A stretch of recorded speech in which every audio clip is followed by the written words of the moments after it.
Halo semua teman gue, gimana? Udah lepas dari jerat pinjol atau belum? Nah, kebetulan buat ngehibur kalian, gue kali ini mau ngebawain alur cerita film yang berjudul 2050. 2050 adalah film bergenre science fiction yang dirilis di Amerika Serikat tahun 2018. Film ini juga nyeritain tentang kehidupan di tahun 2050, di mana beberapa orang bukan cuma bergenjot aja, tapi juga jatuh cinta dengan barang haram berbentuk boneka.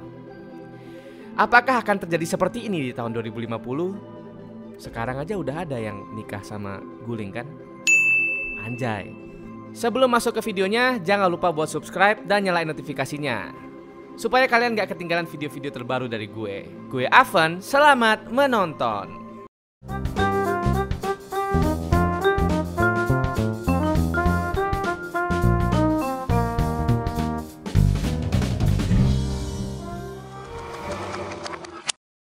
Film dibuka dengan ngasih lihat sepasang suami istri yang lagi nunggu di sebuah ruangan karena mobilnya yang lagi diservis.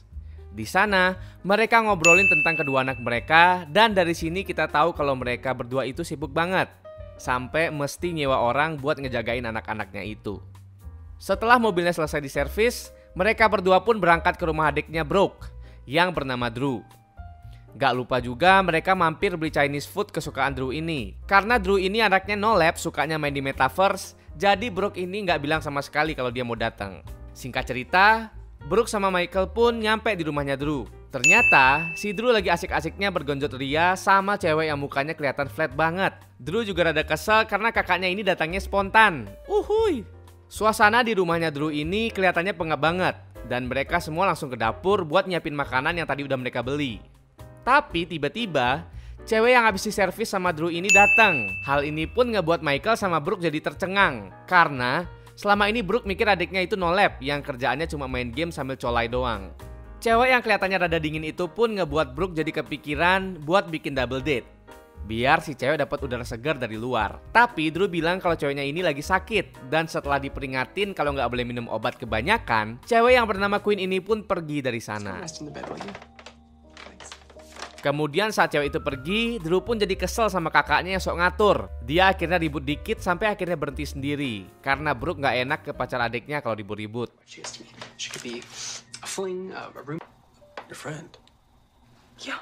Ternyata diam-diam Michael pergi dari dapur dan nyamperin Queen, karena Queen katanya lagi gak enak badan.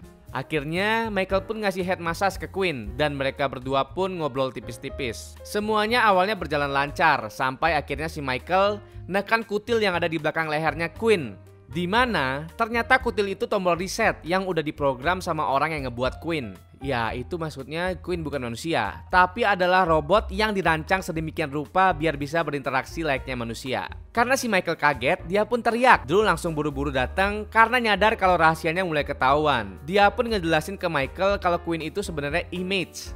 Tapi walaupun begitu, Drew tetap takut Michael bakalan ngadu ke kakaknya. Akhirnya dia pun ngasih perjanjian tutup mulut ke Michael, yaitu dia bakalan investasi di perusahaan gamenya si Michael sebanyak $10.000. Nominal yang gede itu pun bikin Michael jadi tergiur sama tawarnya Drew.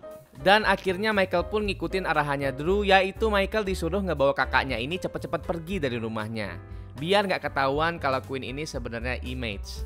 Nah, tapi sebelum pulang, Michael negasin ke Drew kalau dia deal sama tawaran $10.000-nya. Akhirnya dia pun ngasih kode ke Drew buat segera nelpon. Di perjalanan pulang, Brooke cerita ke Michael kalau dia ngerasa ada yang janggal. Tapi Michael dengan mulut yang udah dipenuhin iming-iming duit cuman bisa nenangin istrinya itu dengan bilang kalau semuanya yang terjadi di sana itu normal, dan Queen adalah cewek biasa yang lagi kena migrain. Di malam hari, si Drew sama Michael pun ketemuan lagi di bar sekitaran sana buat ngobrolin bisnisnya si Michael yang bakalan dapat investor baru. Tapi bukannya mereka fokus ke bisnis, Michael malahan nanya-nanyain tentang sistem dari image dulu. Akhirnya Drew pun ngejelasin tentang garis besar image ke Michael, dan si Michael pun juga dikasih kartu nama. Ya, untuk sekarang Michael bilang kalau dia nggak tertarik sih, tapi untuk kedepannya nggak tahu ya. Pagi harinya Drew pun dikunjungin sama temennya bernama David. Mereka pun main video games bareng sambil ngobrol-ngobrol. Di sana David ini beberapa kali ngejokes tentang dia yang suka sama si Brooke. Tapi Drew nganggap itu cuma candaan belaka. Hal lain terjadi sama Michael yang jadi nggak bisa fokus sama kerjaannya setelah tahu tentang image. Dimana Michael selalu ngeliat image dalam bayangannya sampai dia nggak bisa ngelanjutin alur games yang seharusnya udah selesai. Tapi untung banget, teman kerjanya bisa ngerti sama keadaannya Michael dan malahan jadi teman curhatnya. Sepulang kerja, Michael pun disambut sama Brooke yang udah siap buat main. Awalnya Michael kelihatannya nggak semangat nih, tapi Brooke maksa-maksa halus sampai akhirnya celana si Michael turun juga. Dan mereka pun ngelakuin pagelaran budaya. Setelah pagelaran budaya itu selesai, kelihatan Michael nggak terlalu puas dengan pola permainan mereka. Beda banget sama Drew yang kayaknya nih ya, nikmatin banget permainannya. Kemudian di pagi harinya Michael pun datang lagi ke rumah Drew untuk curhat kalau kayaknya dia butuh personal space buat healing sejenak. Akhirnya Michael pun mutusin buat datengin pabrik image.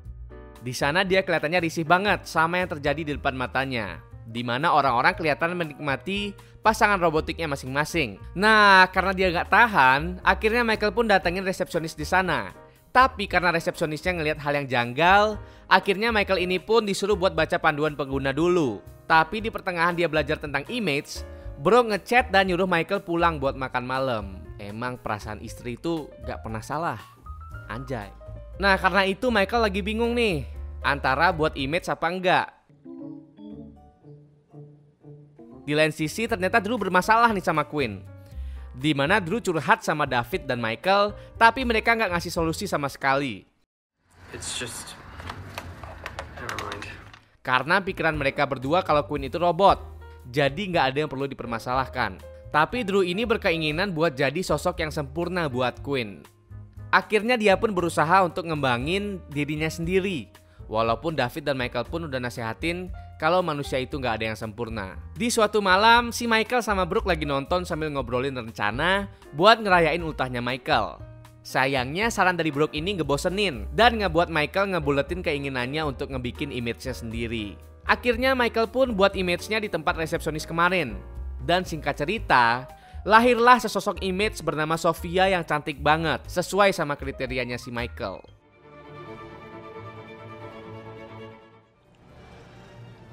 Hi, Sophia. Mereka pun sempat ngobrol walaupun si Michael masih kelihatan speechless, dan akhirnya Michael pun ngebawa Sofia untuk disembunyiin. Setelah punya image-nya sendiri, Michael pun kelihatan jadi seneng banget, dimana dia katanya mau jemput anaknya untuk ngehabisin waktu bareng-bareng. Setelah itu, Michael juga nganterin Drew ketemu sama temennya yang ahli dalam hal pengembangan diri dan pemikiran. Dan singkat cerita, Drew pun fokus ke pengembangan dirinya, sedangkan Michael pada pemuasan batangnya. Pas mereka berdua ketemu lagi, Michael cerita ke Drew kalau dia udah punya image-nya sendiri. Drew awalnya khawatir nih sama hubungan Michael sama kakaknya. Tapi Michael bilang kalau dia cuma perlu image buat penelitiannya aja. Padahal sekarang Michael sama Sofia ini udah kayak orang pacaran, alias mereka jalan-jalan berduaan mulu. Sampai akhirnya si Drew sekarang berani buat deketin Quinn lagi, dan hubungan mereka pun perlahan-lahan membaik. Berbeda dengan Michael yang skandalnya ketahuan sama istrinya sendiri, karena dia ngebawa si Sofia ke muka umum. Karena hal itu akhirnya Michael pun marah-marah ke pabriknya Image. Di sana dia minta ketemu sama manajernya buat komplain. Dan akhirnya Michael dibawa ngelewatin pabrik yang super luas itu. Dan ternyata resepsionis ini manajernya sendiri. Michael pun langsung bilang kalau robotnya itu bikin jatuh cinta. Tapi manajer yang ngerti sama permasalahannya akhirnya cuma ngasih wejangan doang. Dan akhirnya Michael pun pulang dengan damai. Michael yang hubungannya sama Brooke jadi retak, akhirnya berguru juga sama temannya itu untuk perbaiki hubungannya. Di sana Michael akhirnya beraniin diri buat ngasih tahu ke Brooke di mana lokasi pembuatan image-nya lewat kartu nama. David yang tahu tentang retaknya hubungan antara Michael dan Brooke akhirnya nemuin waktu yang pas untuk confess tentang perasaannya. Tapi Brooke nggak mau nerima perasaan itu karena dia masih sayang sama Michael. I adore you. I love you. Drew juga sekarang pikirannya mulai kebuka nih, di mana dia sekarang ngejual Quinn ke David karena dia mau mulai untuk ngejar cinta dengan manusia beneran. Michael pun kelihatannya masih belum kapok sama pacar bonikanya itu. Sampai akhirnya pas dia lagi di bar ketemu sama orang yang punya pacar boneka juga. Di sana Michael dinasehatin dan Michael yang dapat pencerahan itu pun akhirnya beraniin diri buat datang ke rumahnya ngebawa Sofia. So I see you got yourself an email. No, because I can't come in right now. All right, you'll see. Just come down and talk. Are you serious? Di sana Brock masih kelihatan kesel banget nih, ditambah lagi karena ngelihat Sofia di belakang. Tapi Michael buru-buru ngebuka satu fakta baru, di mana ternyata Brock juga pernah selingkuh sama orang lain. Jadi si Michael nganggap skor sekarang satu sama, dan mereka pun akhirnya rujuk dengan Michael yang ngizinin Brock untuk punya image-nya juga. Film pun tamat. Nah itu dia tadi alur cerita yang cukup naik turun nih dari film yang berjudul 2050. Dimana ending dari film ini ngajarin kita untuk selalu gunain metode B untuk nyelesain masalah alias berunding. Karena kepala dingin jauh lebih efektif untuk nyelesain masalah dibanding pakai rudal. Selain itu, kejujuran tentang kepuasan sama pasangan itu juga penting banget. Biar boneka gak mesti turun tangan. Anjay. Oke teman-teman, terima kasih udah dengerin gue ngoceh dari tadi. Sampai jumpa di video selanjutnya. Gue Avan, pamit undur diri. Oke, thank you udah berkunjung ke channel gue. Ingat buat share, like, dan subscribe supaya kalian gak ketinggalan video-video mantap dari gue. Bye-bye.